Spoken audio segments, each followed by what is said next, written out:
Hoy más que nunca la oportunidad de comprar negocios por medio de créditos del SBA está vigente.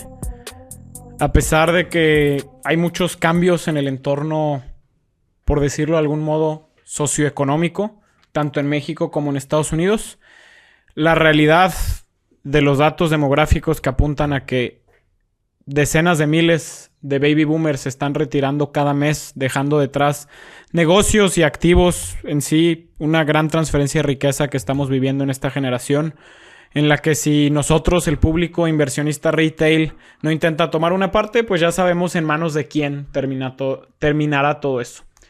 En manos de los grandes fondos, en manos de las grandes firmas de administración. Y es por esto que hoy vamos a hablar de los 5 pasos para estructurar un préstamo SBA con inversionistas. Una de las preguntas más frecuentes que recibimos es cómo estructurar un trato que pueda aprovechar los beneficios de un préstamo SBA mientras también se levanta el dinero con inversionistas. La pregunta creo que inicialmente es si esto es posible. La respuesta inmediata es que sí es posible. Y lo segundo es ahora cómo lo hacemos. Por eso hoy queremos hacer esta especie de guía de 5 pasos. Porque cuando puedes combinar ambos beneficios, tanto el de utilizar a inversionistas o meter a inversionistas en la estructura del deal como un préstamo SBA, puedes usar el dinero de otras personas y adquirir negocios más grandes de lo que tus propias reservas o tu propia liquidez permitiría. Creo que es muy claro el por qué haríamos esto. Mi nombre es Diego Alcalá, soy parte de Comprando América y junto a Edmundo Treviño y Joe Faraci estamos comprando negocios en Estados Unidos junto a nuestros miembros en nuestra membresía, y hoy te vamos a compartir exactamente cómo se puede hacer esto. Nosotros empezamos en el camino de la compra de negocios hace más de un año, casi 2 años. Y a pesar de que el tiempo ha sido corto, podemos decir que hemos aprendido mucho y visto y hecho lo suficiente para ayudar a gente a hacerlo. Esto evidentemente viene acompañado sobre todo de los 2 socios del proyecto, Joe y Edmundo, y la experiencia que tienen haciendo negocios en Estados Unidos.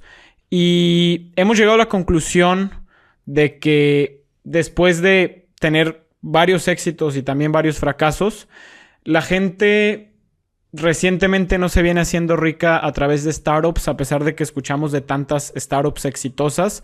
La riqueza en sí no viene del trabajo, no viene del ahorro, sino que viene de tener activos. Estos activos tienen diferentes formas, pueden ser acciones, pueden ser propiedades o pueden ser empresas, que es de lo que estamos hablando hoy en día. Nosotros hace, ¿qué será? Pues más de 2 años empezamos a escuchar sobre los search funds tradicionales, en donde un buscador levanta capital para encontrar un negocio durante 24 meses.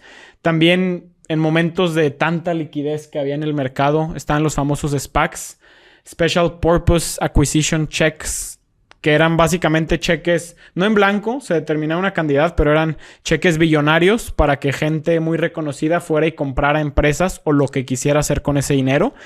Y por lo que estoy hablando de esto es porque quiero ejemplificar cómo este no es un formato nuevo, no estamos inventando suponiendo que esto puede tener un fit en el mercado, sino que es algo que se viene haciendo, y aunque cuando lo vas a hacer por primera vez es posible que uno que otro amigo, inversionista o familiar se ría un poco, puedes encontrar casos de search funds que son reales, ¿no? Se dice por ahí que si estás tratando de proponer esta idea a un inversionista que no invierte ya en esta clase de activos, pues es como jalar una cuerda tú solo contra 5 gigantes mucho más fuertes que tú. Es importante saber a quién le estamos pitchando. Es parte de la estructura del pitching, que no es el tema de hoy.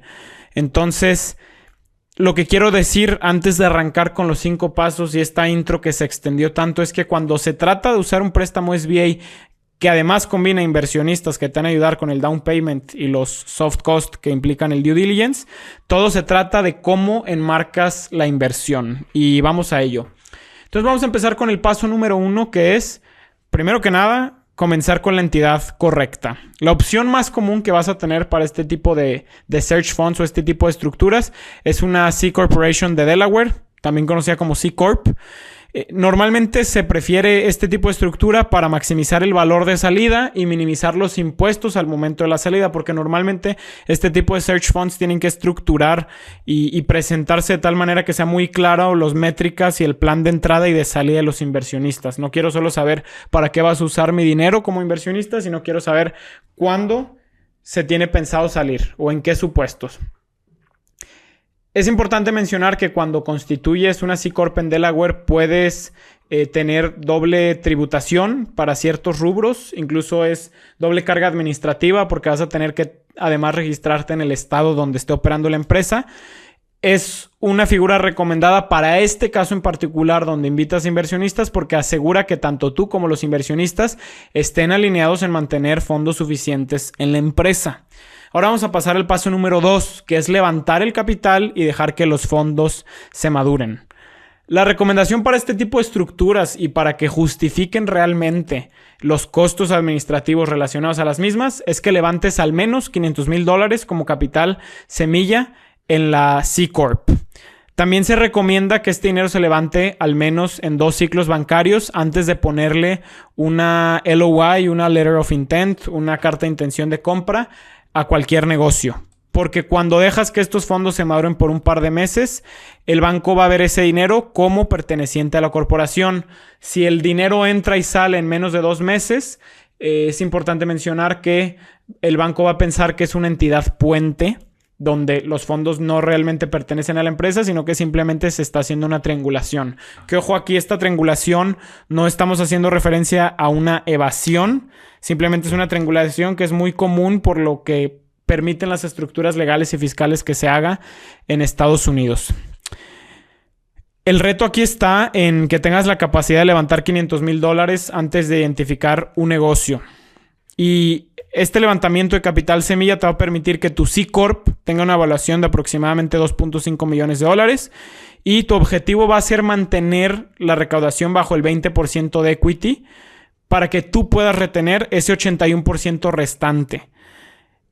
Si un inversionista, y esto es importante explicarlo, si un inversionista tiene menos del 20% de la empresa, no necesita firmar como garantía personal en el préstamo SBA. Es por esto que se usa esta estructura, porque va a ser muy raro que un inversionista, además de quererte poner el capital semilla, quiera firmar como garantía en el préstamo personal del SBA.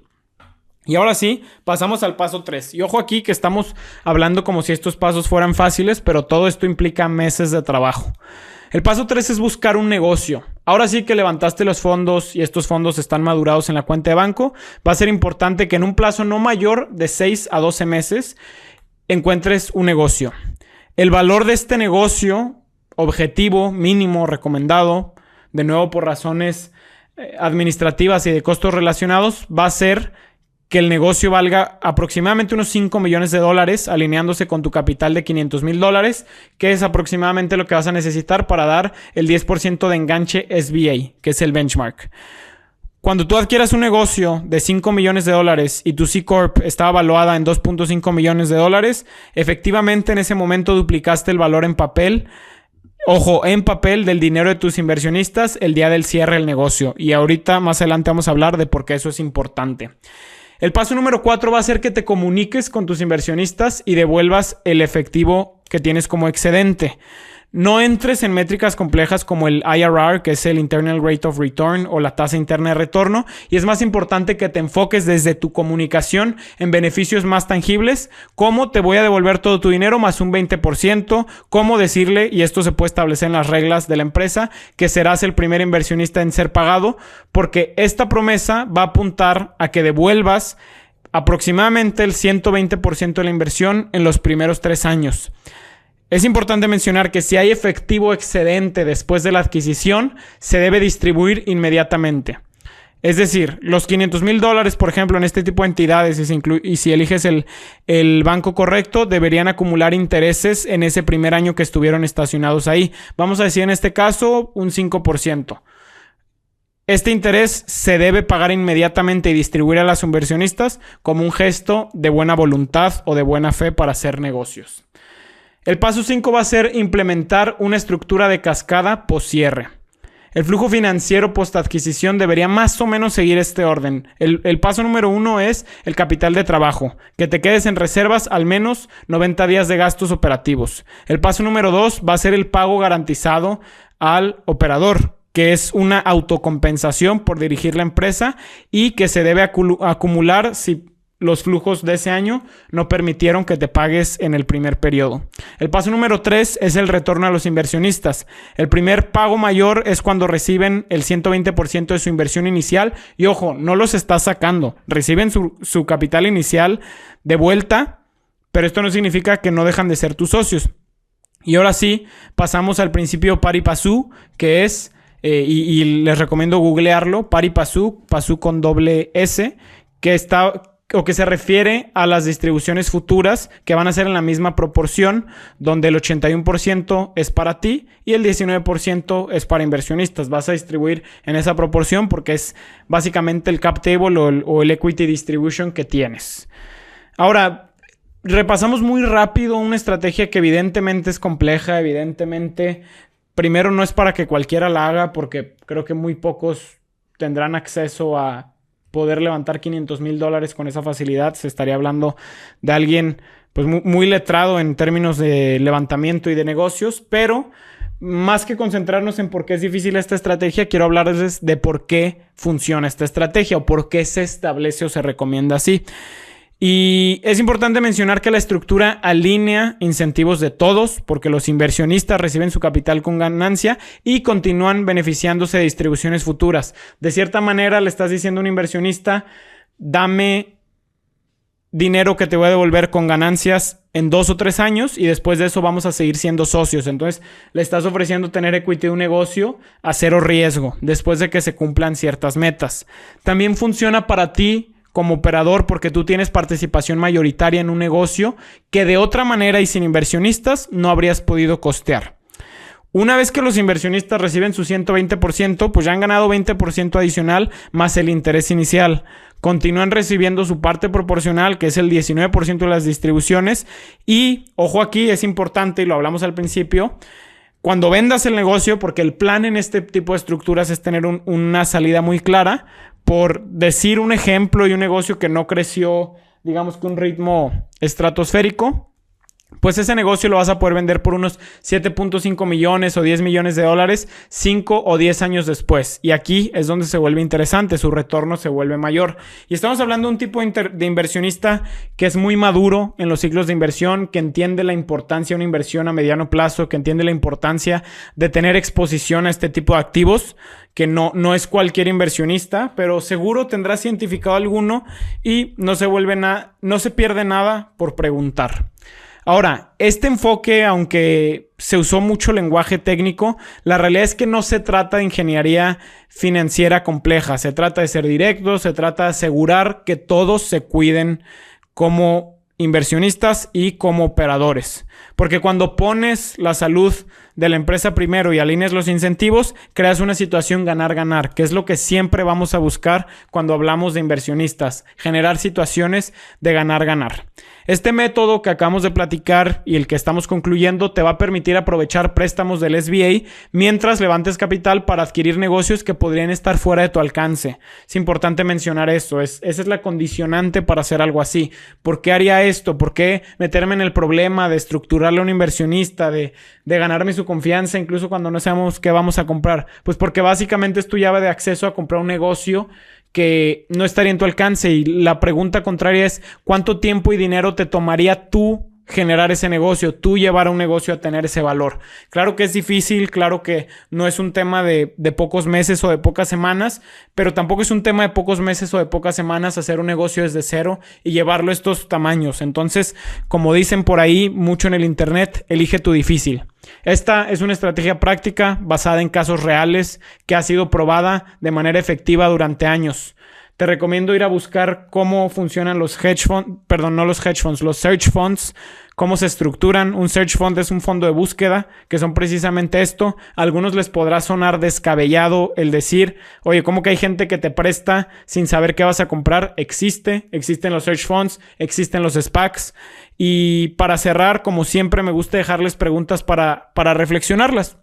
Primero que nada te quisiera preguntar si tú te sientes preparado para buscar inversionistas antes de tener un negocio identificado. Te quiero preguntar también, ¿qué te parece más desafiante? ¿Convencer a inversionistas de invertir en tu capacidad como operador o encontrar el negocio correcto dentro del plazo recomendado establecido, que es de 6 a 12 meses? Y por último, te dejo con la pregunta de si crees que esta estructura realmente alinea los incentivos de todos los involucrados o tú cómo lo harías. Te leo en los comentarios. Seguimos comprando América.